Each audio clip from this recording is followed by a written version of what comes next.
What up, y'all? You're listening to Sports Talk with Tropp, and I'm your host, Katie Tropp. Well, it was a tough weekend without basketball. Yes, we did have plenty of baseball, and there were actually a lot of good games this weekend. But damn, with no basketball, it was really tough to get through. Thank God I got to go see Justin Timberlake on Saturday night to give me something to do because it was pretty rough without basketball. But Justin Timberlake was excellent, by the way. Had a great time. Played a great set. If you have a chance to check him out at any point in his tour, I highly suggest it if you are a fan of his. Anyways, let's get into basketball, and let's talk about the NBA Finals, which finally begin on Thursday. We still have the rest of the fucking week to get through, y'all. The rest of the fucking week to get through. But, so we got Thursday. But let's go ahead and talk about the matchup between the Boston Celtics and the Dallas Mavericks. Right now, the Celtics are the favorite to win the series overall, which, makes sense. They've been the top team all season long. They've been the number one overall seed. They've been the number one seed in the Eastern Conference. They pretty much trucked on through every single opponent in the playoffs for the most part. And here they are in the NBA Finals, which I'm not one bit surprised they made it here.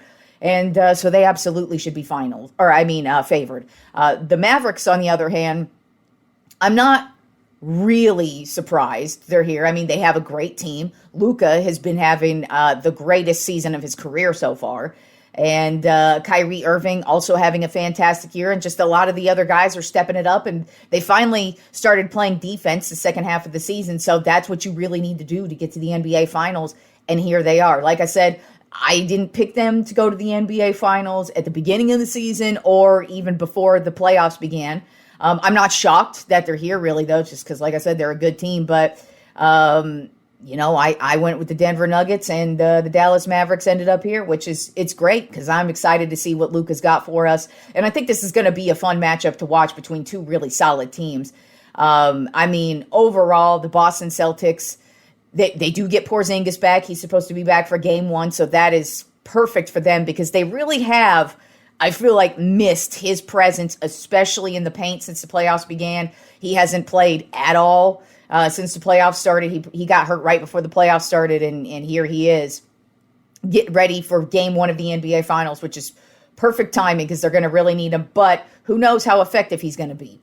Like I said, everything starts off on Thursday night in Boston. They got home court, of course, because they were the number one overall seed. But in this matchup, I'm leaning towards Dallas. I was going back and forth, really, just because Dallas, if you look at their roster on paper, I don't think their roster is as good as the Celtics. I think the Celtics, they have a deep bench all the way through, and that's probably going to come into play at least in one or two games, especially critical moments. The bench always has at least one game or two where they take over, regardless of who it is. But I feel like from top to bottom, the Celtics roster is better than the Mavericks roster. But I'm leaning towards the Mavericks in this matchup. And the reason why is, one, Luka. Luka is doing what superstars are supposed to do. And, if you are a fan of Luka, this guy has been balling literally since he was like 12 years old. This kid has been playing with adults when he was 12 years old, because over in Europe, they don't have like age limits on whether or not you can play with adults or not when it comes to playing sports, especially basketball. I know even in certain types of soccer, I know that younger dudes are playing over there. Just because that's what they allow. And so Luka has pretty much been playing against the big boys since he was 12 years old. And, he was literally scoring triple doubles against adults at 12 years old. And he's been doing that. He's won championships overseas. That's why he's over here now, because he dominated so heavy over in Europe. They knew he was going to dominate here, and it's excellent just to see that he's brought his game, and it's transferred well over here. Now, it's not just him. Kyrie has been an X factor this season. Every time he steps it up, this team steps it up, and they play well. And Kyrie, during the postseason, he is a bad man. No matter how you feel about him, how he's been over the years, When he was with Boston a few years ago, it was a terrible run because he acted like a cunt.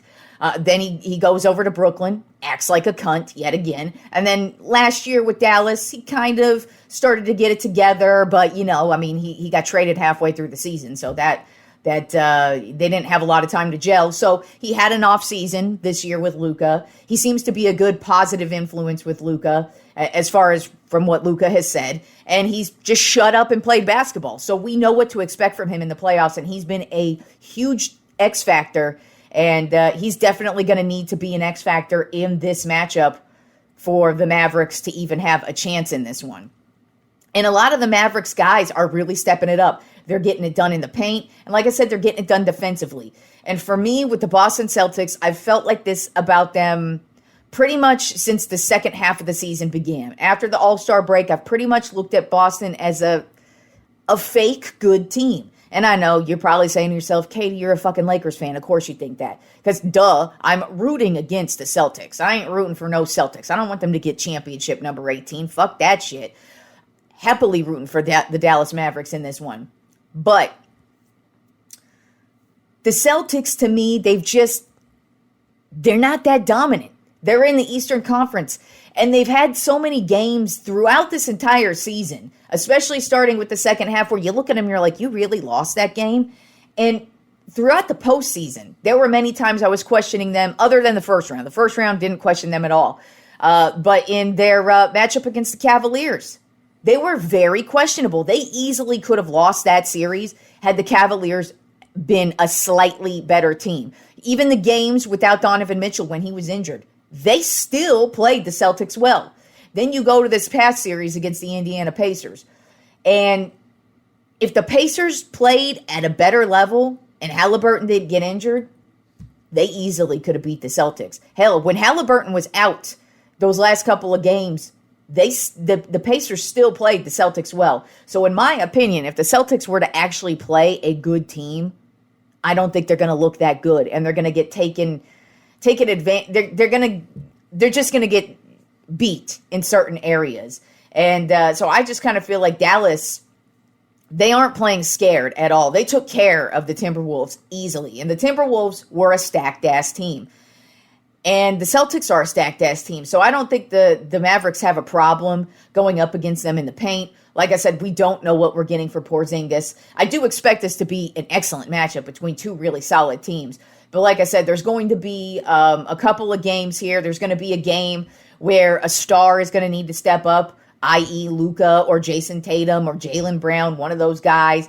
Then there's going to be a game where defense is going to come into play. Then there's going to be a game where the bench, it's going to be all on the bench. So I'm expecting all of this from all of them, but in the end, I'm going with the Dallas Mavericks. I just think Luka is playing at such a high level right now. I think the Boston Celtics are fugazi. I think they're fake as fuck. I do not believe in them until they win. If they win it all, hey, they gonna get my respect. Of course they will.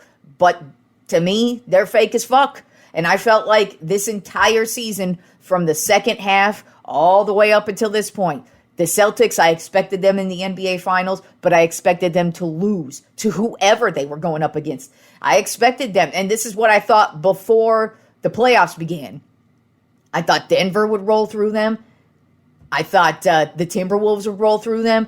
I thought the Oklahoma City Thunder would roll through them. I thought Dallas would roll through them. I felt like every Western Conference team, for the most part, the top four, at least, the top four Western Conference teams, I felt like would give Boston a run for their money and beat them in the NBA Finals. And that's what I've got. I'm going with the Dallas Mavericks because I think they are the better team. Even though the Celtics, yes, roster-wise, the better team on paper, but paper doesn't win.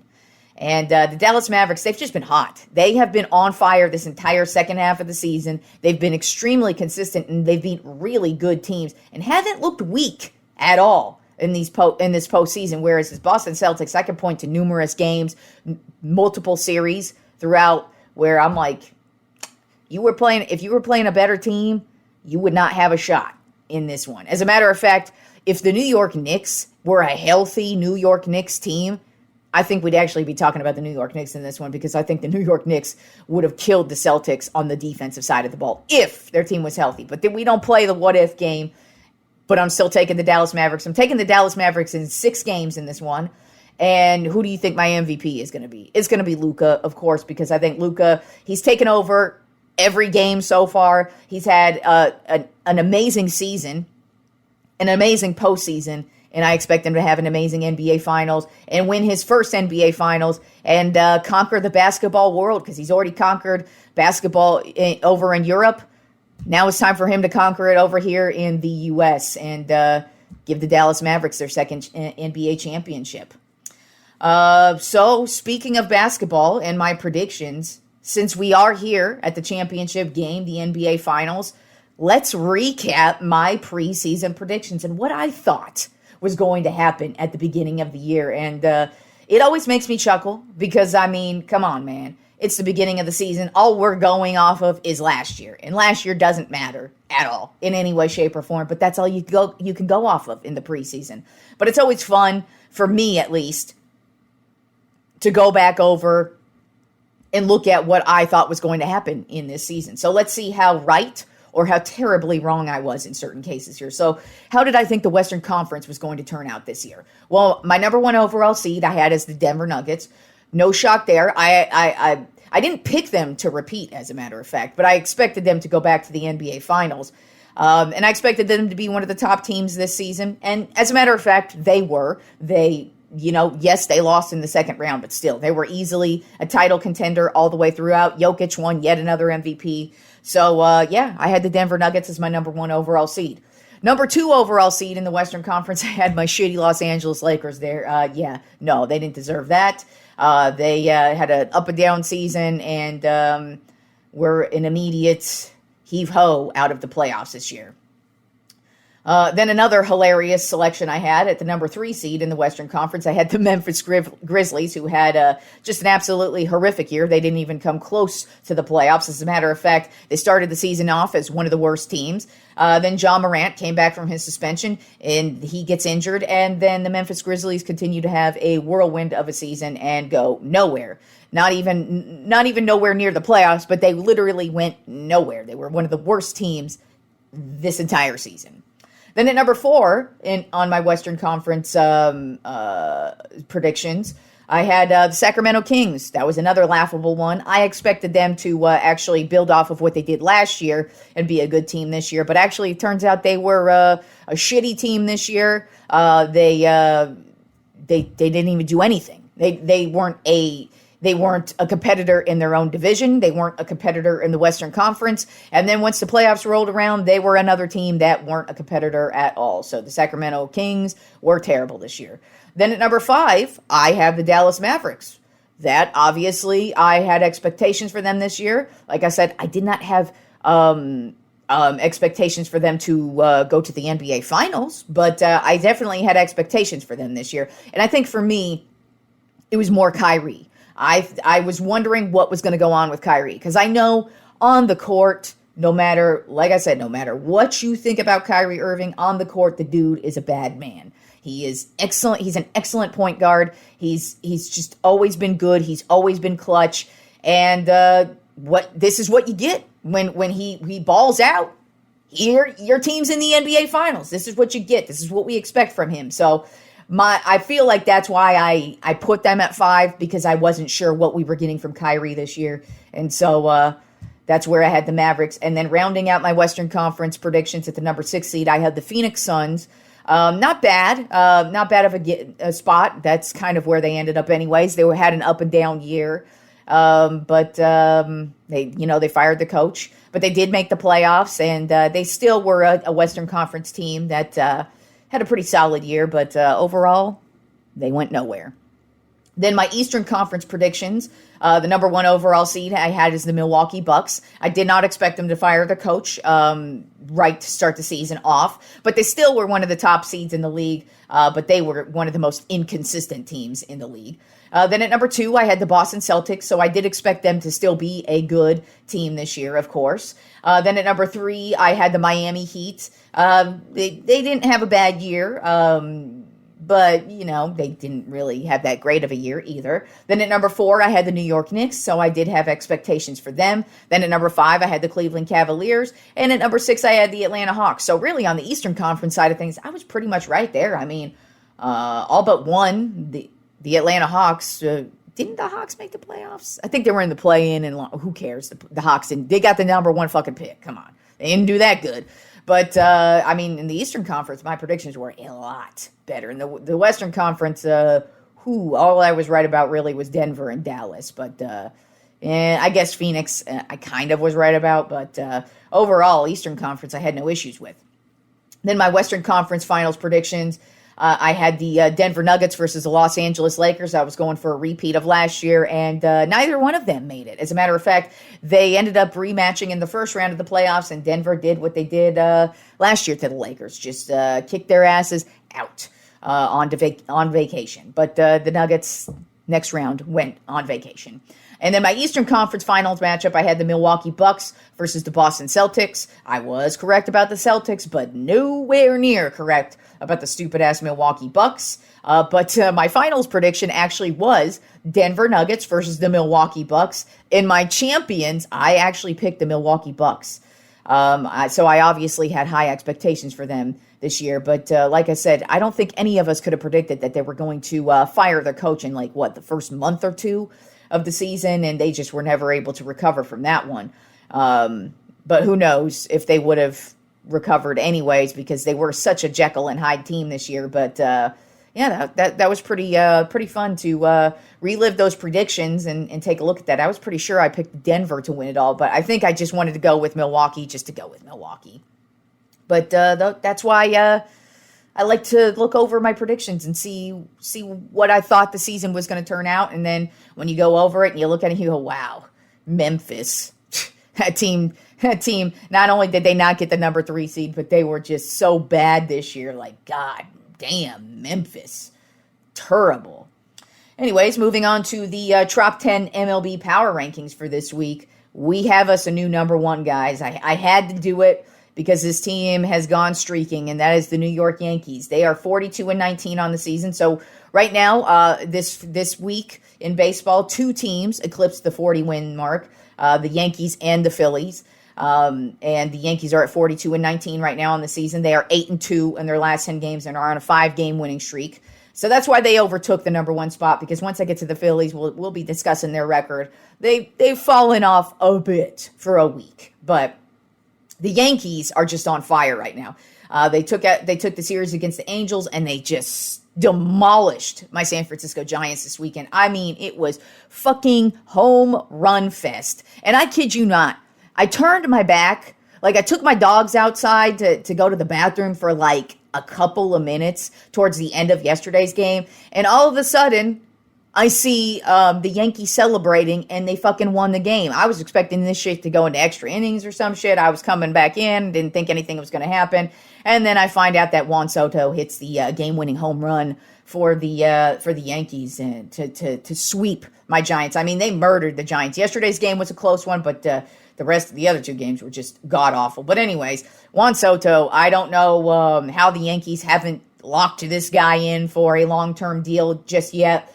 But you got to do it. It's time. Let's get Juan Soto locked in. You cannot let this guy walk. This guy's been the majority of your offense. He's been the most consistent player offensively from start to up to this point right now. He's batting a .322, 17 home runs, 53 RBI. He's had multiple clutch hits already, and it's only June 3rd. And then you also have Aaron Judge continuing to just dominate. He's batting .288 with 21 home runs and 47 RBI.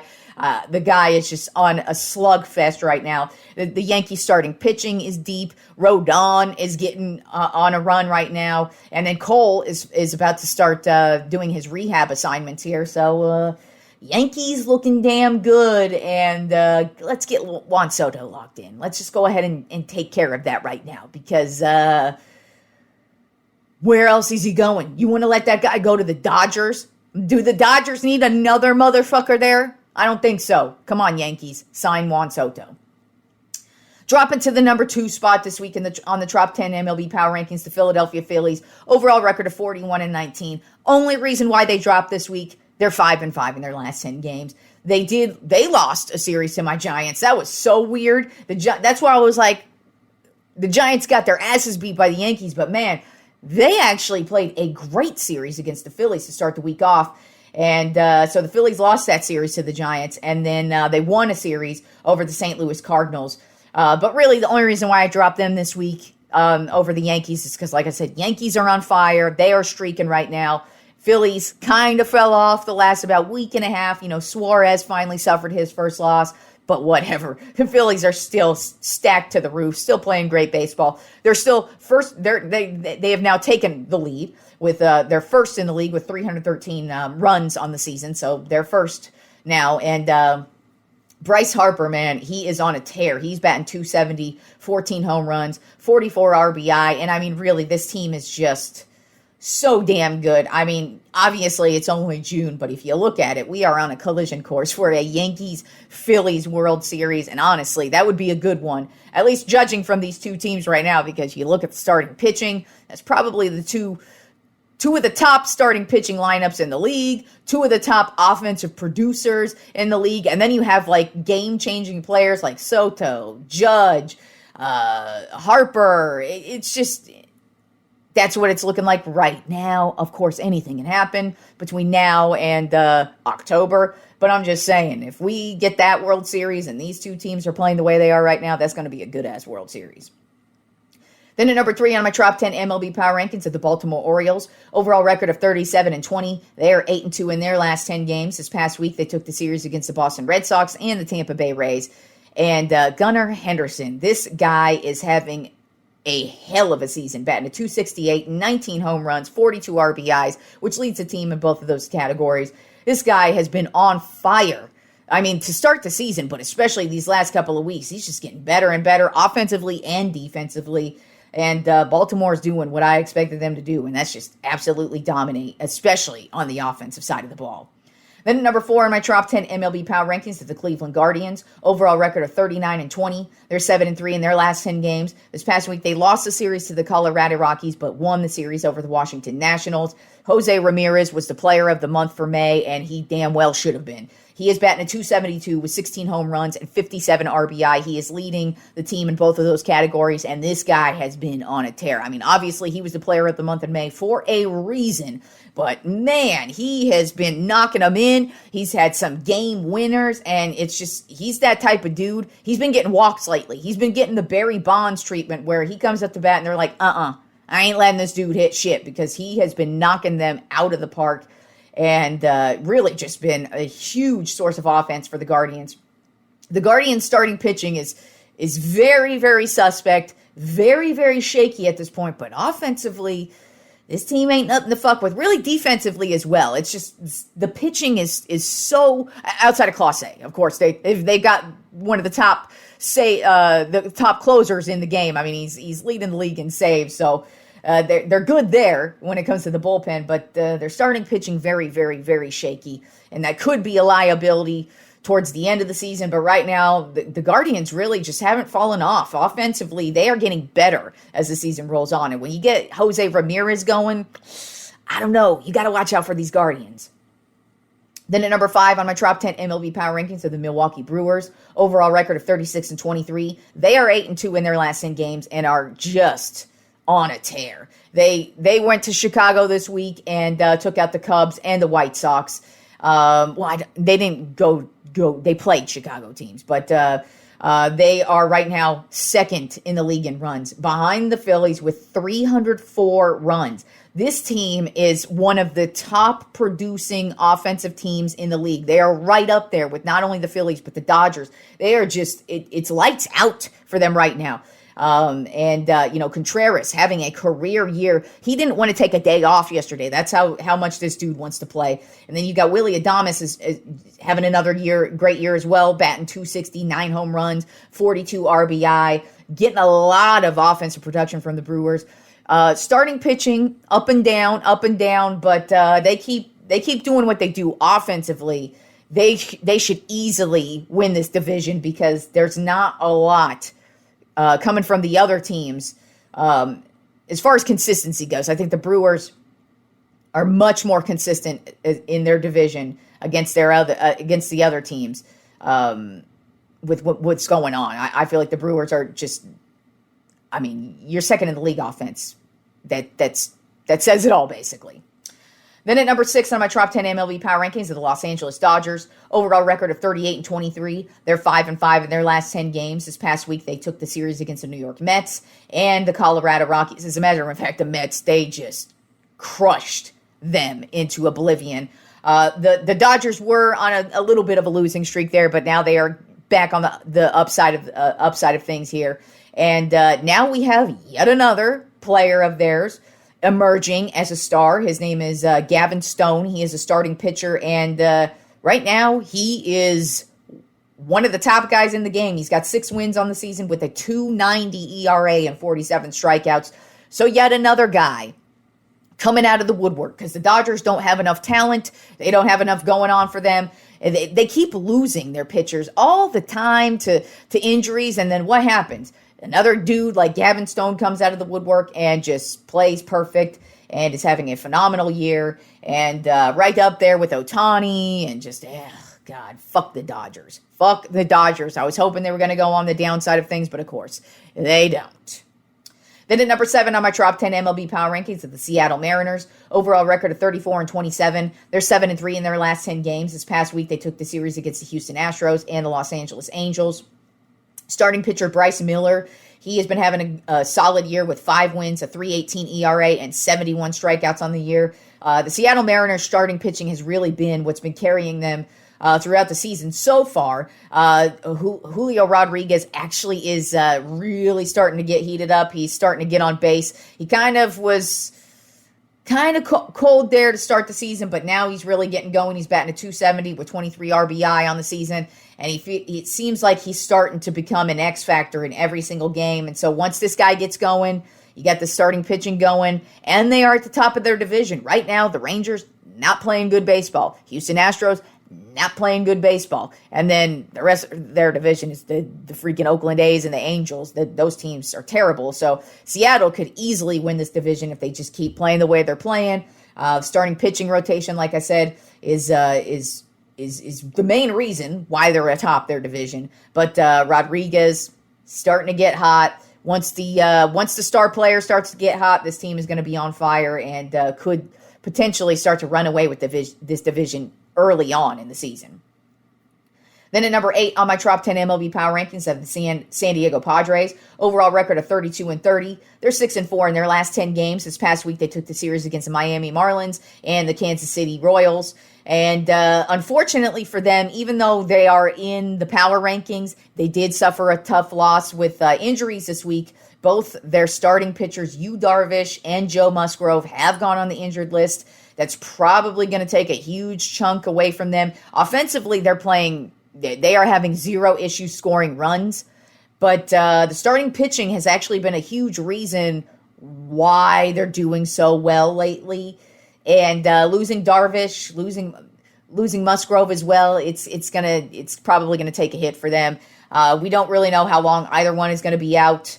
It doesn't look like they're going to be like season-ending injuries or anything of that nature, but we'll see if they start to hit a losing skid here with the loss of those two guys. Then at number 9 on my top 10 MLB Power Rankings are the Kansas City Royals. Overall record of 36-25. They're 4-6 in their last 10 games. This past week, they lost a series to the Minnesota Twins. They also lost a series to the San Diego Padres. So they're in a down slump right now, but that's kind of how their season has gone. But, I mean, really, the Royals have been one of the most surprising teams all season. I didn't expect to even be talking about them at all. And so far, they've been featured in the power rankings a few times this season. And, they're one of the better teams in the league this year. Their starting pitching has really been carrying them. But Vinny Pasquantino, their first baseman, he's starting to get it going as well. Offensively, he's batting a .244 on the season with 7 home runs and 40 RBI. And, he's one of their guys that they expected a lot from, but he started off the season cold, and now he's starting to get it going. So we'll see what the Royals have for the rest of the season. But if Pasquantino gets going, that just adds more offense for a pretty solid team right now. And then rounding out the top 10 MLB Power Rankings, a team that I don't really believe deserves to be here, but to be honest, like I always say, the bottom of the top 10, it's kind of hard to decide who belongs there and not.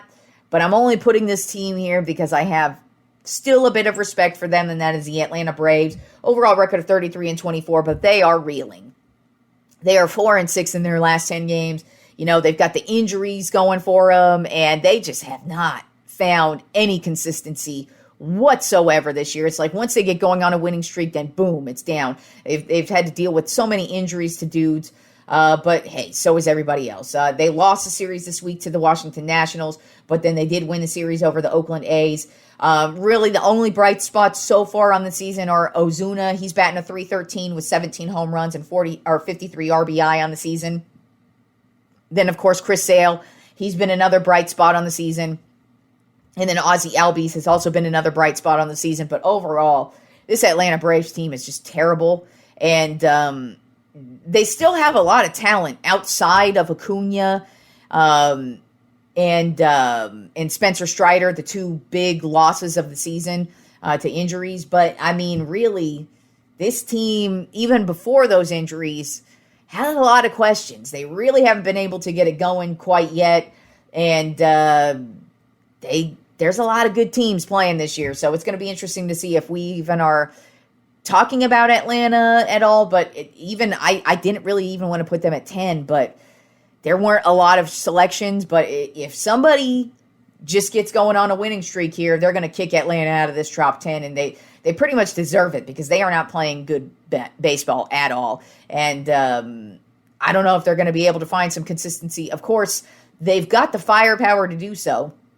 Like I said, they have a lot of solid players beyond the guys that they've lost to injury. But I don't know. They haven't been consistent. Maybe they can turn it around after the All-Star break. But so far, Braves have had a very disappointing season, even beyond the injuries.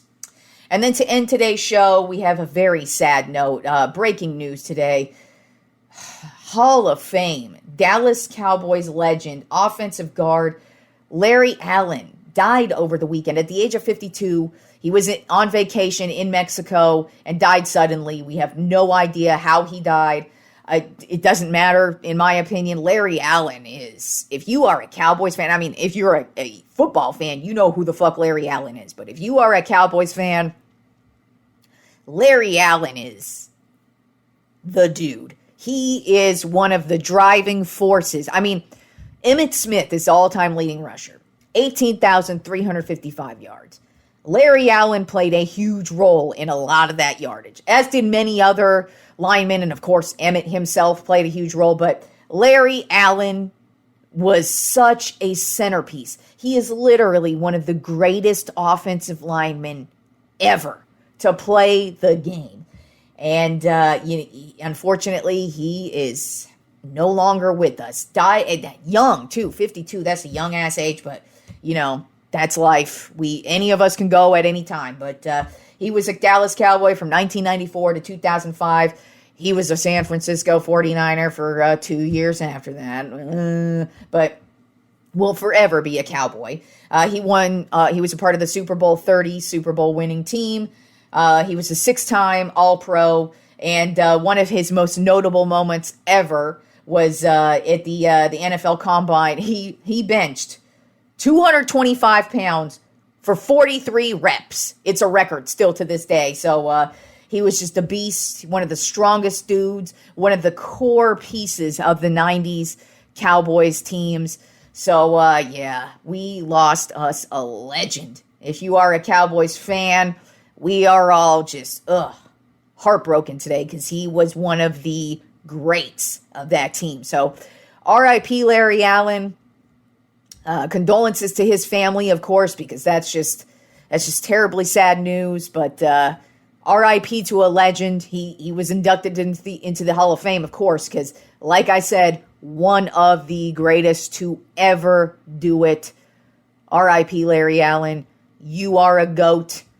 Don't be shocked if you hear me do a Tropp 5 on him on Friday's show, because, this news literally broke. Just like today, So I didn't have time to do such a list, but don't be shocked if we get some Trop 5 Larry Allen moments or something of that nature in tribute to him, because as a Cowboys fan, he was huge piece to a legendary part of the Cowboys organization. And hey, as I always say about all the guys I've been watching throughout my 39 years of existence, I'm always, privileged to have seen a lot of these guys play, and Larry Allen is 100% one of those guys. Like I said, one of the greatest to do it, and I was privileged to watch him do it. And hey, I actually have an autographed helmet with the majority of the Super Bowl 30 team on there. Larry Allen is one of them. So happy to have that on display in my room, but we lost us a legend today. So RIP to Larry Allen, and enjoy the rest of the week of sports, y'all. We got NBA Finals on Thursday night. Dallas Mavericks, Boston Celtics. Let's fucking go. Enjoy the rest of the week of sports, y'all, and I will talk to you on Friday.